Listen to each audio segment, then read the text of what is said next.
literatura pode nos ajudar a compreender melhor o presente.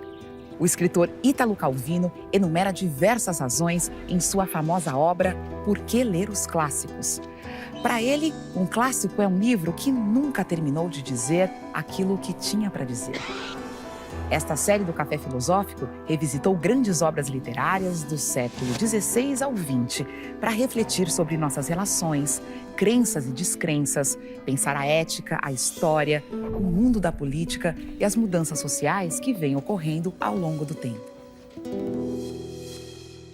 A natureza, ao fazer-nos crescer, não só nos favorece em forças e tamanho, mas à medida que o tempo vai passando, dilata com ele o espaço interno da inteligência e da alma. William Shakespeare é considerado um dos mais importantes escritores de todos os tempos, tido como o mais influente dramaturgo do mundo.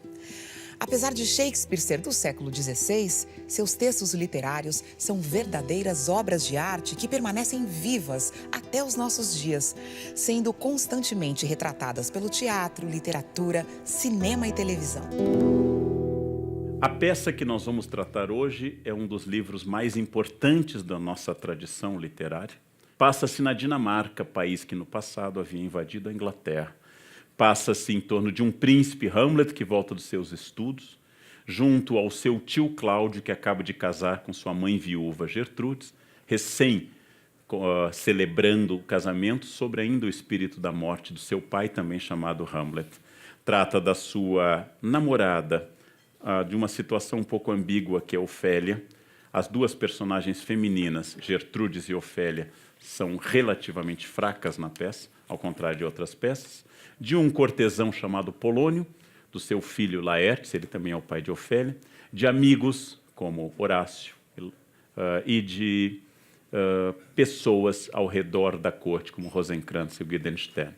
A temática clássica de Shakespeare, de toda a tragédia grega, é chamada hybris, o desequilíbrio, ou seja, um acontecimento que detona um período catártico de transformação. Um rei foi morto, há algo estranho nisso, um outro assumiu o poder de forma ilegítima e a ordem tem que ser restaurada. Poder, legitimidade, dever e vingança. A peça Hamlet é uma peça clássica. Do ponto de vista pessoal, é provável, digo a vocês, que seja a peça que eu mais tenha lido a minha vida inteira. Há algo a aprender? Vou dar um exemplo pessoal. Há 5 anos faleceu meu pai. E a partir do momento que eu perdi meu pai, a orfandade do Hamlet teve outro significado para mim. Pela primeira vez eu senti o que significa a perda de alguém muito próximo, como Hamlet. Pela primeira vez eu senti alguém que tinha partido e que eu nunca mais encontraria, que é o que o Hamlet comenta várias vezes. A perda do meu pai me fez ler o Hamlet com outro olhar. Isso é uma obra clássica, ela é uma companhia permanente, é uma companhia que não desaparece. E os livros como os de Shakespeare fazem a gente viajar de uma forma extraordinária, porque eles unem o alto e o baixo, eles unem o vulgar e o sublime, ao contrário de outras obras. Eles são universais, eles falam da liberdade do ser humano, eles falam da consciência das pessoas, em todas as peças, do grau extremo de consciência das pessoas. Trazem os defeitos de uma época que hoje nós consideramos errados, como a misoginia shakespeariana, a desconfiança dele das mulheres. No Hamlet ele diz, fragilidade, teu nome é mulher. Pode ser traduzido também, Freud, por inconstância, teu nome é mulher. Fala do conservadorismo político, Shakespeare odeia povo, chusma, ralé, mancha verde. Shakespeare gosta de reis, aristocratas. Shakespeare gosta de gente que seja nobre como Hamlet. Fala também do seu antijudaísmo no Mercador de Veneza. Shakespeare, como quase todo mundo do século XVI, tem sentimentos negativos com o judaísmo, apesar de ele nunca ter visto um judeu na vida, porque na Inglaterra eles tinham sido expulsos e só voltariam no século XVII. Criou 2.000 palavras na língua inglesa. E suas frases famosas, como ser ou não ser, são as mais citadas na língua inglesa, tirada do monólogo do Hamlet. Seus temas como o amor, que as pessoas interpretam que Romeu e Julieta seja sobre o amor, na verdade não é, mas assim foi lido. Seu tema como ciúmes no Otelo, seu tema sobre o poder no Ricardo III, no Ricardo II, e a velhice no Rei Lear. A frase que eu mais gosto do Rei Lear Quando ele completa 90 anos e faz uma bobagem sem tamanho, seu bobo comenta com ele, pobre Lear, que ficou velho antes de ficar sábio. Com tudo isso, era para situá-los numa época em que a Inglaterra está se formando como nação. É ainda apenas Inglaterra, não há Reino Unido, não há ainda união com a Escócia, não há união com o país de Gales e com a chamada Irlanda do Norte. É um momento que a Espanha tentou invadir a Inglaterra, a maior potência mundial. Em 1588, a Invencível Armada tentou tomar a Inglaterra e não conseguiu. Mas meu foco não é analisar Shakespeare ou seu verso, mas é analisar especificamente 10 questões tópicas para aquilo que meu amigo José Alves propôs para este módulo, que é os clássicos e o cotidiano. O que tem Hamlet para me dizer hoje, neste mundo de Facebook, neste mundo de internet? O que Hamlet diria ao publicar foto no Instagram? Qual seria a relação do príncipe com este mundo? Qual seria a relação do príncipe com o fundamentalismo em ascensão? O que diria o príncipe Hamlet sobre tudo isso? E eu destaquei 10 perguntas ao príncipe, que eu acho que ele responderá pela minha boca, e talvez não seja fiel a ele, mas ele também entenderia isso. O príncipe Hamlet é o primeiro homem moderno, é o primeiro homem em quem a metafísica não tem poder, apesar da peça envolver 3 aparições de um fantasma. Apesar da peça envolver discursos religiosos, como o enterro de Ofélia ser lícito ou não, sobre o príncipe matar ou não o rei Cláudio, com medo que matando ele vá para o céu já que estava rezando, mas é a primeira vez em que nós estamos diante de um homem que toma decisões a partir de lógicas e estratégias. A crença no poder do eu, da ação e da liberdade. É a glória e a tragédia do nosso tempo, é exclusivamente a nossa crença profunda no eu. E o primeiro ser que proclamou o eu como elemento fundante do mundo, a primeira coisa que eu tenho que fazer é consertar a Dinamarca, este eu, que depois vai fluir nas redes sociais, sua origem é o príncipe. O príncipe Hamlet diz com certeza que ele é agente da sua história quando ele arranja uma peça dentro da peça, quando ele se finge de louco, quando ele engana as pessoas, quando ele aceita ou diz não às questões. É a primeira vez que o eu é soberano, e essa é a grande luta da modernidade. O antropocentrismo moderno é a frase ambígua do príncipe ao dizer, citando no fundo filósofos gregos, que obra de arte é o homem. Ainda que ele diga logo em seguida que para ele não seja nada. O poder que o príncipe proclama ao tomar uma decisão clara de não se matar no monólogo Ser ou Não Ser. Há intérpretes que acham que o monólogo não é sobre o suicídio, apesar de ele citar em 2 versos o suicídio. Mas é a primeira vez que alguém diz, eu sou senhor do meu destino. Ele é a primeira personagem da grande obra canônica a proclamar o fim da redenção pelo amor. Ofélia não é a personagem importante para ele. Ele não se importa em matar o pai da sua ex-namorada. Não se importa em matar o irmão da sua já então falecida namorada. E não manifesta uma culpa intensa que ela tenha ficado louca e se suicidado em função do amor por ele. Ele não faz do amor um elemento de redenção, ele não é romântico, ele é um homem moderno. O amor é um instrumento que existe ao redor dele. O amor não é o foco do Hamlet, como não é do Romeu e Julieta. Se as pessoas interpretam que Romeu e Julieta é uma peça sobre o amor, devem lembrar que Romeu começa a peça apaixonado por Rosalind. E vai a uma festa para esquecer Rosalind, e vê Julieta e esquece Rosalind em 1 segundo. E diz que Julieta é a coisa mais linda que ele já viu a vida inteira.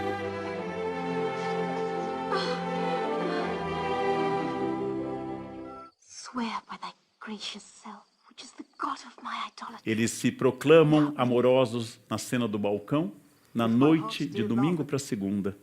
Eles se casam na terça-feira, têm a sua primeira relação sexual e única, e morrem na quinta-feira.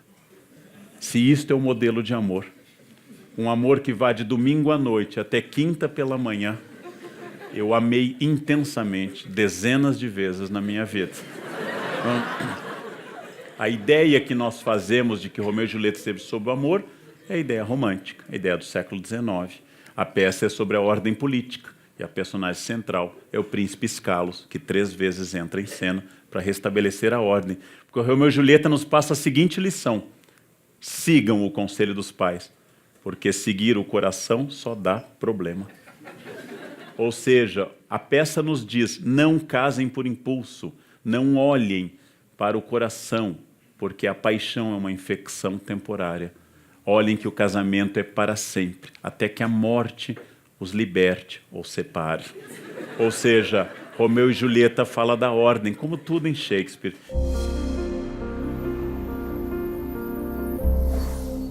Apesar da idade moderna ser por excelência a idade da retórica e da etiqueta, Hamlet é o grande crítico da retórica e da etiqueta.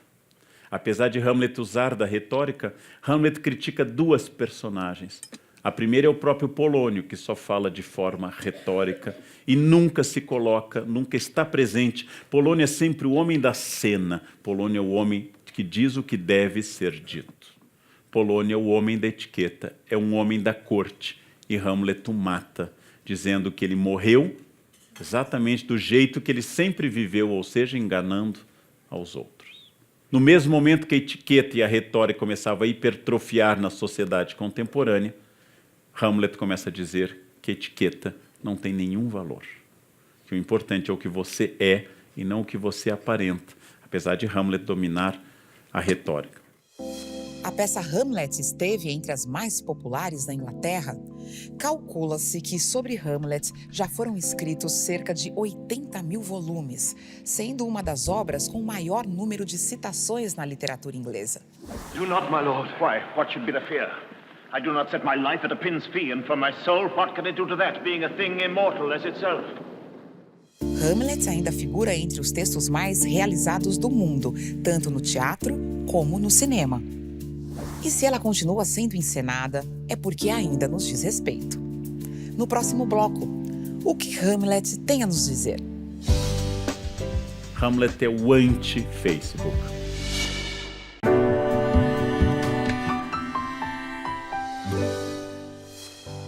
Uma das marcas do contemporâneo parece ser o imperativo seja feliz. Estamos o tempo todo exibindo demonstrações de vivo prazer ou eu mereço. Talvez sejamos a sociedade que mais cultua o individualismo. O que Hamlet diria sobre os nossos dias? E como será que ele veria a nossa relação com as redes sociais, como o Facebook, por exemplo? Hamlet é o anti-Facebook. Hamlet não só não é feliz, como não faz questão de parecer feliz. Hamlet nada publica ao estilo almocei, tá sol aqui, e jamais diz kkkk. Porque essa fascinação contemporânea pelo potássio, o K, ela é obsessiva e estranhíssima.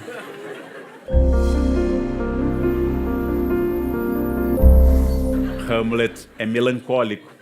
Hamlet se veste preto e anuncia que o preto é a cor que reflete melhor o estado da sua alma.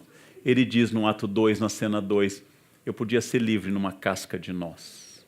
Não importa onde eu esteja, o importante é a minha consciência. Hamlet tem uma consciência brutal, e quem tem consciência brutal não sorri o tempo todo.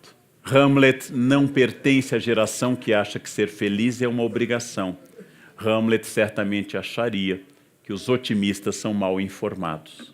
Hamlet anuncia que, tendo consciência do mundo, é muito difícil a ele viver feliz, apesar de ele cultivar valores como a amizade. Além de ser melancólico, triste, além de ser uma personagem que não tem a necessidade de demonstrar felicidade, ele é uma personagem que trabalha um tema muito clássico, que é a vanitas, ou seja, a vaidade. Diz na Bíblia, vaidade das vaidades. Tudo é vaidade. E este é um tema medieval clássico que ressuscita na Idade Moderna. Quando os coveiros mostram os crânios e ele encontra o bobo da corte, Yorick, que o colocara nas pernas, ele escreve, tradução da Ana Amélia. Mais um. Talvez o crânio de um advogado. Onde foram parar os seus sofismas, suas cavilações, seus mandatos, suas chincanas? por que permite agora que um patife estúpido lhe arrebente a caveira com essa pá imunda e não o denuncia por lesões corporais? No seu tempo, talvez esse outro sujeito tenha sido um grande comprador de terras, com sua escritura, fianças, termos, hipotecas, retomada de posse. Será isso a retomada final das nossas posses? O termo de todos os nossos termos será termos a caveira? Ou seja, ele está dizendo aquilo que a Igreja diz toda a Idade Média, demonstrando sua ligação com uma tradição religiosa também estoica. Ao final, todos morrerão. E a Vanitas nos lembra a brevidade da vida. Se a vida é breve, se a vida é passageira, se a vida não tem um sentido imediato, e ele não tem certeza do sentido metafísico de que serve viver.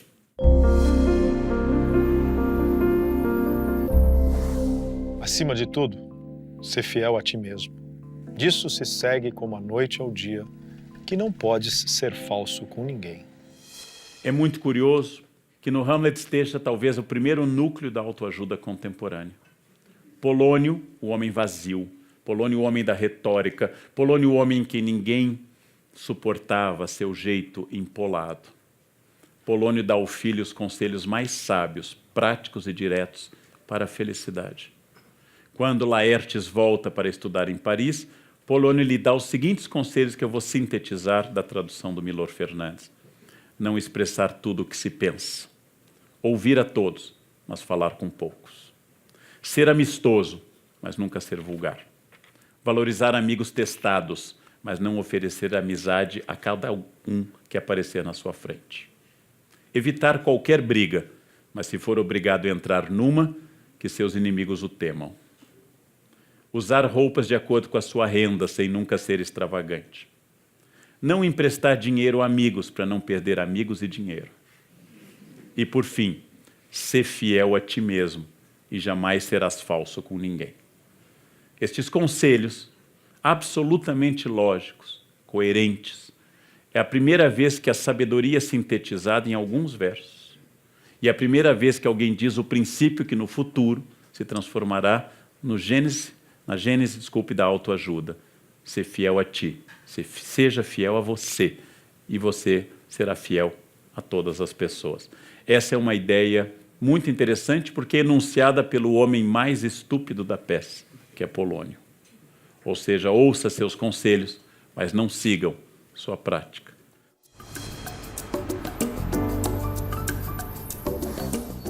Há um elemento fabuloso dentro do Hamlet que nos remete a um recurso que será muito usado, inclusive, em novelas futuras. Uma peça dentro da peça. A consciência da realidade, usando uma linguagem técnica, o signo do signo. O mundo do Hamlet passa a ser mais real, porque o mundo da peça é mais irreal. É algo que reflete uma consciência de dois planos. Um plano que se aproxima mais do real e um plano que pretende ser mais interpretativo. Essa, como tudo em Shakespeare, tem um viés político. A frase mais citada da política shakespeariana é quando o príncipe diz: há algo de podre no reino da Dinamarca.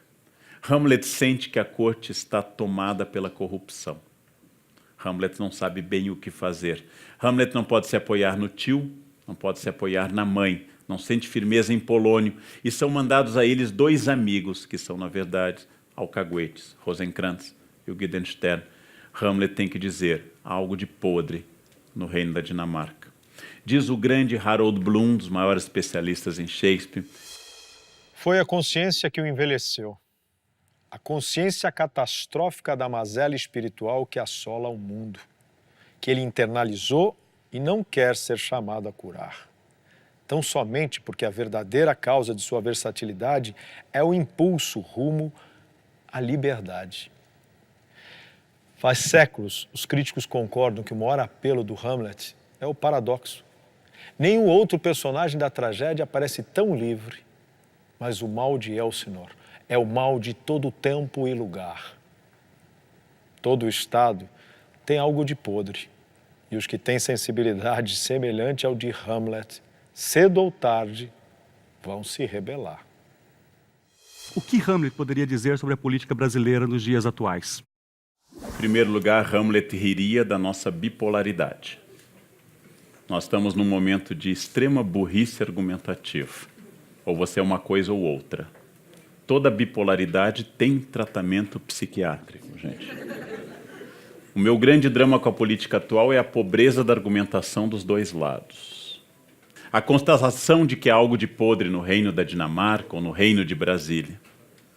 É uma constatação dura de todas as épocas. A nossa capacidade de ouvir está muito baixa.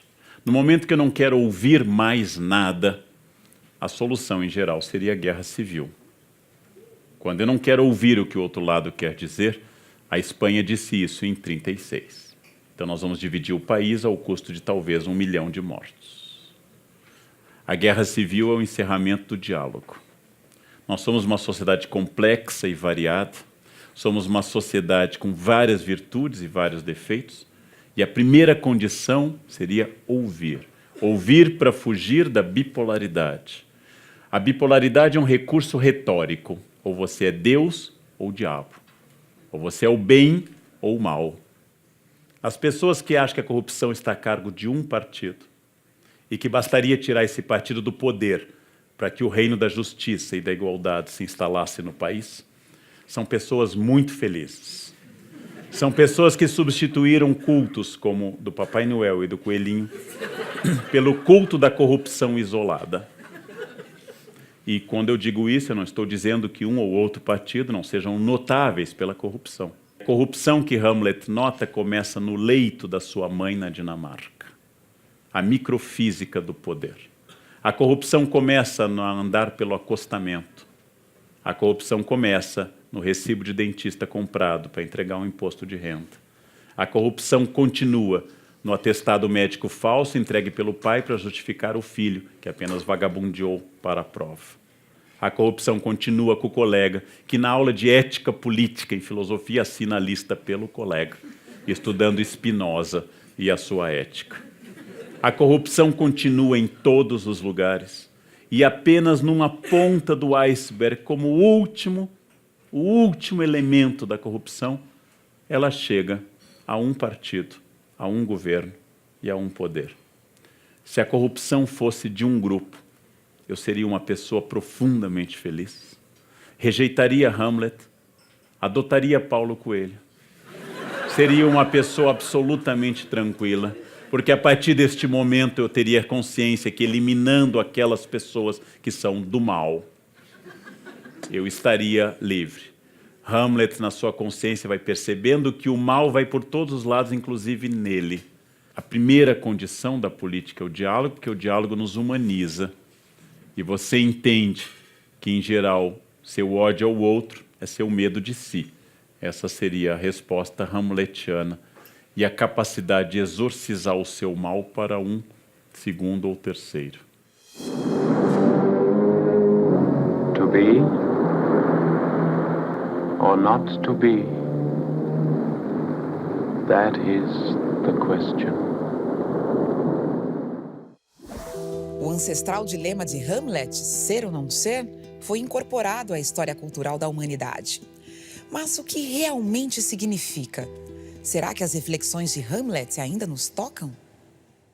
No próximo bloco. O que Hamlet parece dialogar conosco é que se as dores que nós inventamos fossem o disfarce de uma grande dor maior.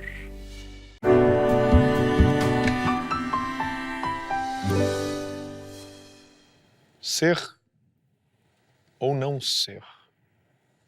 Eis a questão. O que é mais nobre para a alma? Suportar os dados e arremessos do fado sempre adverso, ou armar-se contra um mar de desventuras e dar-lhes fim tentando resistir-lhes? Morrer, dormir, talvez sonhar. É aí que bate o ponto. É essa a ideia que torna verdadeira calamidade a vida assim tão longa. Ser ou não ser? Pergunta o príncipe no 9º item que eu destaco. Qual é o sentido de ser ou não ser? O verbo to be, vocês sabem que em inglês pode ser tudo. Pintar, serzir, remendar, bordar, adicionar. O verbo to be é o primeiro e único verbo que os professores de inglês ensinam a vida inteira na escola.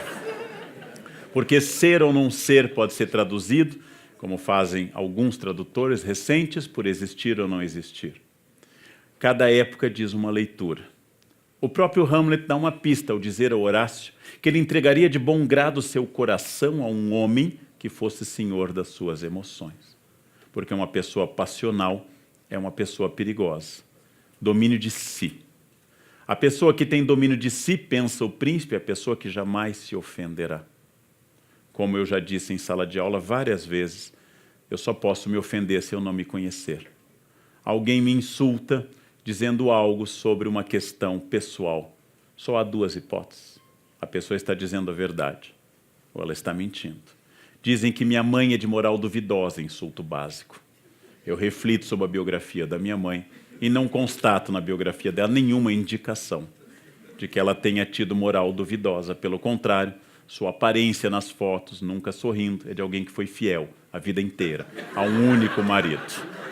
Jamais aquele sorriso largo de uma pessoa que viveu abertamente no mundo. Alguém no trânsito me grita algo sobre uma opção sexual possível que o motorista que eu fechei interpreta que eu tenha.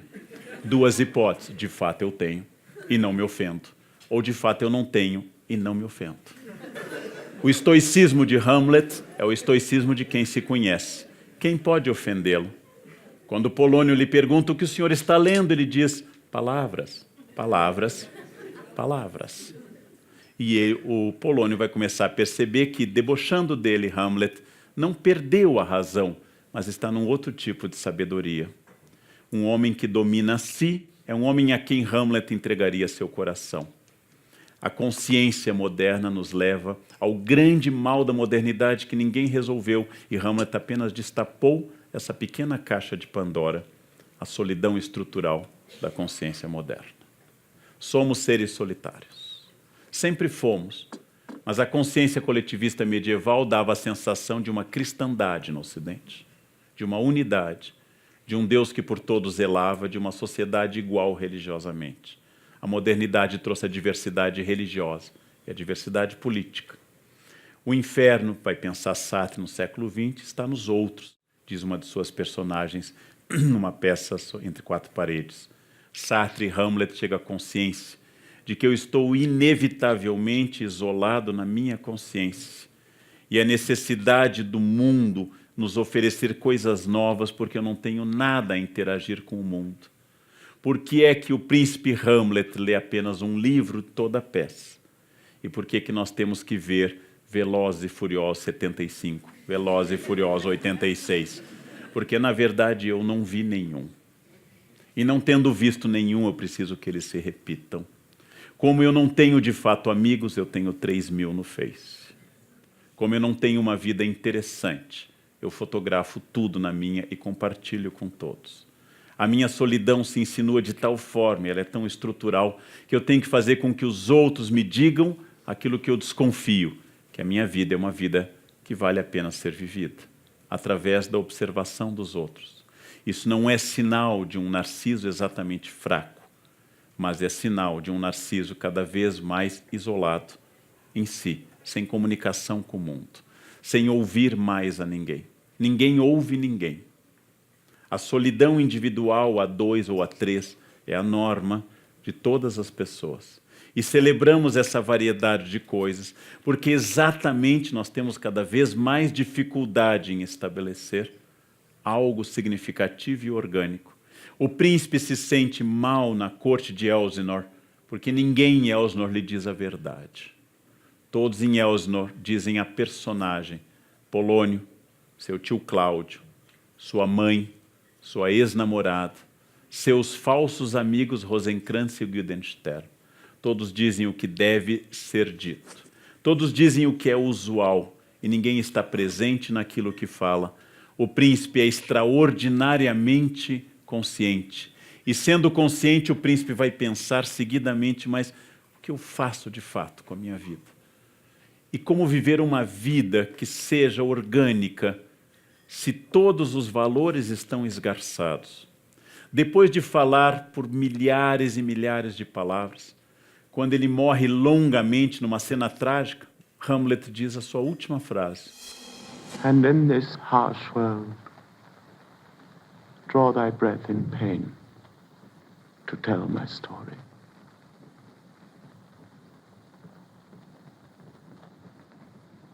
The rest is silence.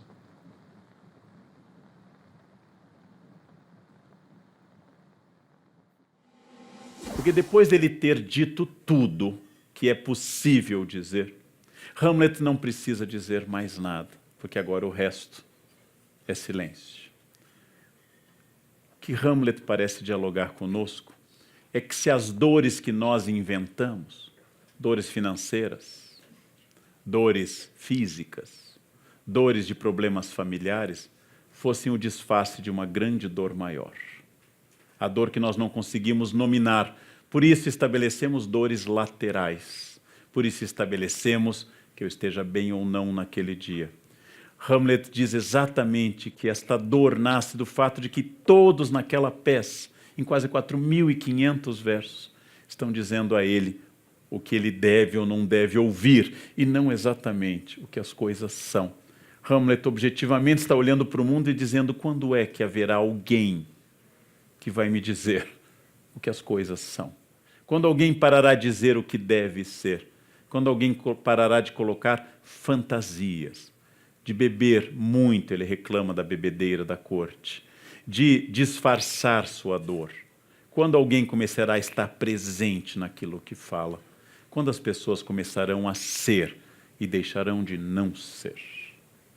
Esta é uma pergunta muito dura de ser respondida. E como ela é muito dura, a maior parte de nós prefere não respondê-la.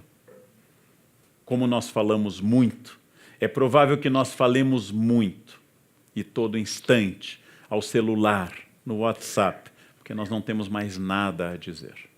E não tendo nada a dizer, eu preencho esse vazio insuportável com falas constantes. Hamlet nos convida a olhar, essa é uma cena que não está prevista na peça, mas assim foi interpretada desde o século XVII, a olhar para uma caveira. Quando ele faz o seu monólogo olhando para uma caveira. E perguntar decididamente, diante da morte inevitável, quem é que eu sou de verdade, quando os outros que eu acho, que me julgam pelo que eu devo ser, tiverem desaparecido. Por que é que eu não vivo desse jeito? Meu pai e minha mãe, Sartre chamaria má fé, Hamlet chamaria apenas polônio, ou seja, a encenação, a etiqueta. Não, eu não posso fazer isso, o que minha família diria? Muito ou nada, mas igualmente irrelevante.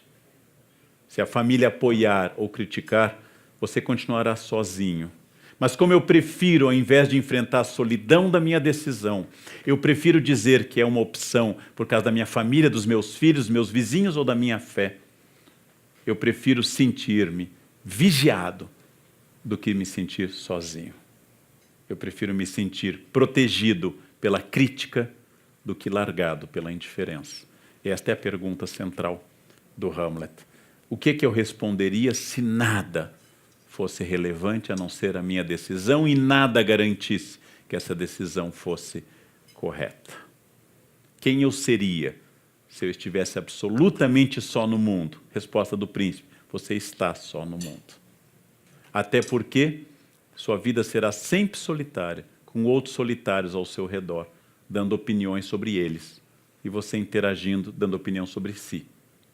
E dizendo que você não toma essa decisão porque o outro é o obstáculo. Sartre, de novo, chamaria má fé.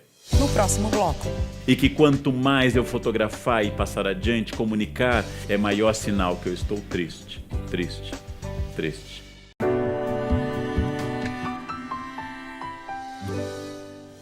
De que servem cabelo e manto impecáveis, ó tolo?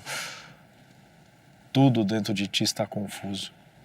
E, no entanto, penteias a superfície. Hamlet é visto como um personagem filosófico, com seus dilemas éticos e morais, suas ideias existencialistas e relativistas. e também um crítico político em suas colocações ao conselheiro do rei Polônio. Hamlet não pode ser visto a partir apenas de um ponto de vista.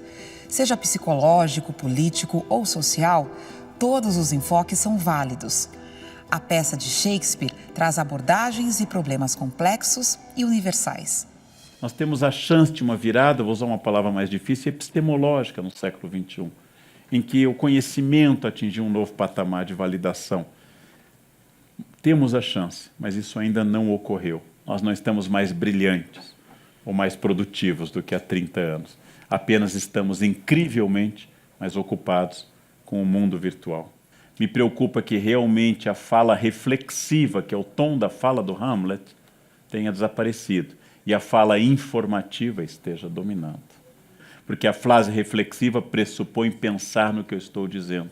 E quando eu penso no que eu estou dizendo, curiosamente, eu digo menos, porque é muito mais significativo. Quando eu não penso no que eu estou dizendo, eu digo mais coisas, porque elas perderam o sabor. Quando eu não tenho sabor nas coisas que eu vivo e faço, eu multiplico as coisas que eu vivo e faço. E falo mais, e saio mais, e faço mais festas, e tenho mais amigos, e viajo mais, e não paro de viajar, porque como eu não consigo estar comigo, eu quero estar em todos os lugares do mundo, porque eu não tolero estar na minha casa, ou pensativo. E batemos fotos que vão para o computador e não vão ser vistas por ninguém. Ou vão ser enviadas para 10 mil pessoas que não vão ver, ou vão ter inveja de eu estar viajando e vão responder apenas kkkk. Ou seja, este é o vazio que o Hamlet estranharia, porque a casca de nós do Hamlet é suficiente reinado, é suficiente para ele. No seu mais famoso monólogo, ele vai dizer: a consciência nos torna covardes. Porque quanto mais eu envelheço, e Hamlet envelhece muito nos atos finais, é um dos mistérios da peça, Hamlet dá um salto cronológico. Quanto mais eu envelheço, mais eu tenho medo. Quanto mais eu tenho medo, mais eu vou tendo consciência do mundo. Eu percebo que a vida tem riscos e que a ignorância é uma bênção. Ou seja, quanto menos eu soubesse dos riscos do mundo, melhor eu faria. E o que fazer com essa consciência? Hamlet percorreu 5 grandes atos na maior peça em tamanho de Shakespeare, para testar a amizade com Marcelo, para testar a falsa amizade Rosencrantz, para descobrir que sua mãe cedeu apenas à sua sensualidade, para descobrir que seu pai quer vingança, e para chegar ao ponto em que, tendo matado Polônio, tendo matado Cláudio, tendo se envolvido numa trama que levará à morte de sua mãe, que levou ao suicídio de Ofélia, que matou o irmão de Ofélia, e que ele próprio acabou sendo ferido pela espada envenenada, em que ele passou por toda a provação, e ele está pronto agora para olhar as coisas com objetividade. Como a peça segue regras retóricas, todas as grandes peças, nós temos que purgar, temos que chegar à catarse. E Hamlet nos oferece um caminho um pouco distinto. Não é necessário que você mate 8 pessoas e a si, ou 7 e a si, para que você atinja a sua consciência. É necessário que pela primeira vez na vida, diz o Hamlet em longos monólogos, você consiga dizer apenas o que as coisas são. E para isso Hamlet teve que se fingir de louco. Porque, como escreveu Erasmo no Elogio da Loucura, às vezes é preciso ser louco para dizer o óbvio.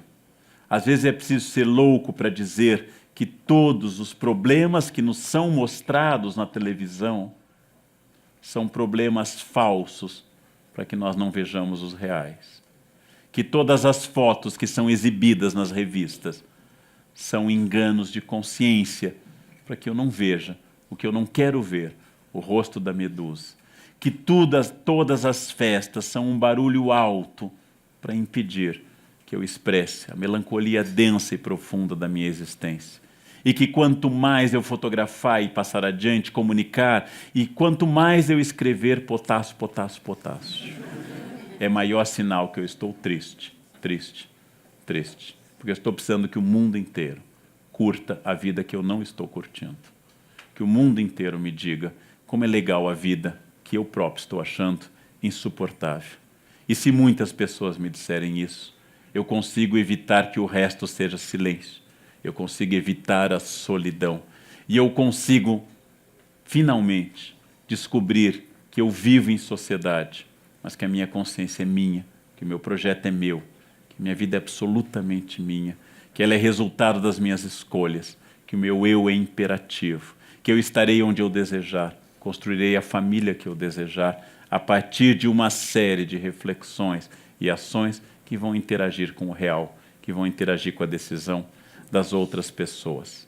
Hamlet nos diz que nós temos que estabelecer poderes, temos que estabelecer cenas, temos que estabelecer etiquetas, formalidades, porque eu não aguento constatar que todo mundo é um teatro e que o papel que eu estou representando e que cada um representa na sua vida é insuportável, porque não é o papel que eu escrevi, não é o papel que eu queria, não é o papel absolutamente daquilo que eu desejava. Hamlet está dizendo, quando todo mundo é normal, racional, quando todos publicam que são felizes, quando todos dizem sem cessar, esta é minha vida e minha vida é legal, porque eu estou viajando, porque eu estou comendo este prato, vejam. Quando todos dizem a mesma coisa, eu preciso dizer que ser louco é a única possibilidade de ser sadio neste mundo doente. Quando todos dizem isso, eu tenho que ser o louco da corte, porque o louco da corte vai dizer, no final, que ele é o único que tem alguma luz de raciocínio e alguma luz de felicidade, mesmo morrendo. E é por isso que seu amigo diz ao final o melhor elogio diante do cadáver e um pouco antes da entrada do rei que restaurará a ordem na corte. Diz, bons sonhos, doce príncipe. Se tivesseis reinado, seríeis um grande rei. Hamlet não reinou, porque Hamlet chegou a um ponto tão grande de consciência e de sabedoria que Hamlet não precisou pegar a coroa para ser príncipe e senhor da sua vida. Hamlet foi o primeiro homem livre, autônomo, como diz Bloom, o primeiro homem moderno. E ele nos desafia permanentemente. Eu tive que matar toda a corte e morrer para chegar a isso. Que preço? Cada um de nós, eu em primeiro lugar, e todos vocês estão dispostos a pagar pela consciência de se tornar quem você é. Hamlet pagou um preço altíssimo. É um risco e um desafio. E um risco tão grande que é compreensível, porque a maioria não queira dar este passo. Porque ser normal neste mundo é ser louco. E ser enquadrado neste mundo é, em primeiro lugar, ser alguém que serve para o palco alheio, para a peça escrita pelos outros, para o roteiro definido por terceiros, e ao final, como a morte é solitária, sem a palma de ninguém, apenas com uma biografia vazia e absolutamente infeliz. Hamlet morreu como um doce príncipe, tendo purgado do mundo todos que viveram papéis distintos. Um preço alto, épico, teatral e retórico. Nós podemos aprender com o príncipe a capacidade de viver numa casca de nós e descobrir que a felicidade, que a busca da consciência, que a crítica social, que a ação política, que o engajamento não dependem nem do lugar, nem da hora, nem do momento, mas apenas e exclusivamente daquilo que eu decida para aquela casca de nós onde ele encontra todo o universo. Todo o universo está contido na minha consciência, porque é a única coisa que eu tenho.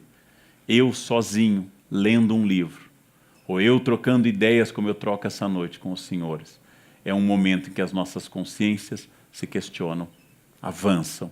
E eu posso dizer, muito longe do espírito da autoajuda que diz, aceite-se e você será feliz.